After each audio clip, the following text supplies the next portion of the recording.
Sub-Saharan Social Development Organization and Action Aid Nigeria, under the Strategic Partnership Agreement phase, held a one-day Climate Advocacy Forum in a bid to assess the projects allocated in the Enugu State 2022 budget, evaluate its implementation and overall effectiveness. Speaking during a press briefing, the head of programs, Enugu State Sub-Saharan Social Development Organization, Udochukwu Egwim, while outlining the 2022 climate-related projects, noted that the project, which had only 1% of the Enugu 2022 budget. This is the 2022 climate-related budgeted projects. We had about 10 of them. We had the upgrading of the Apuke water scheme, the solar distribution for rural areas, reforestation projects, adoption of forest reserves, planting of economic trees, and carbon sequestration to attract carbon credits, vehicle retrofitting, climate change knowledge immersion programs, waste management and control in Enugu State, construction of engineered landfill and sewage sites, and acquisition of GIS and GPS equipment. Now, what we noticed from our analysis was that for the Enugu State 2022 budget, we had about the climate-related budget had about just 1% of the total Enugu State budget. Just 1% of the total Enugu State budget. And for the proposed climate budget, we had over a billion naira proposed in the budget for climate-related projects, while the actual implementation had just about 600 million naira, which is just about 50% or less implementation status.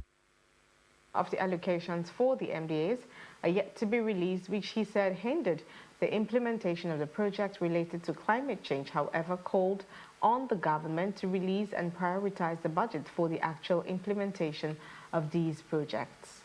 Now we use the information which we gathered to develop a scorecard which we've just presented today, calling on the government to, on some of the recommendations, especially some of the recommendations from the just concluded United Nations COP28 conference in Dubai, which also focused on trying to reduce emissions within the state and within the country at large, also focusing on renewable energy sources. We're also calling on the government to prioritize not just having these budgets out there, but also prioritize releasing the budget for the actual implementation. Because from some of the feedbacks we got from the key informant interviews were that some of the allocations for ministries, departments, and agencies are yet to be released. This has also hindered the implementation of these are all important projects that are related to the climate. Also speaking, the climate change coordinator, Wilfred Okeke, while commending the state government for identifying climate change as a critical area of development, called on the government to allocate funds to the climate change sector in the 2024 budget that has been passed by the House of Assembly. Firstly, I'd like to commend the state government for identifying climate change as a critical area of development by capturing a segment of their budget to reflect climate change actions. And particularly in that budget, we discovered that the government outlined 10 key items which they had planned as action for fighting climate change and helping communities to adapt to the impacts. But we also discovered that out of these 10 key items, just only about one of them received funding for action in that 2022 budget. So we want to use this opportunity to call on the state government, especially as the new budget has been passed, to pay attention to the need to allocate funds to be able to help communities to adapt to climate change. Because whether we like it or not, the climate change is real, and the impact is becoming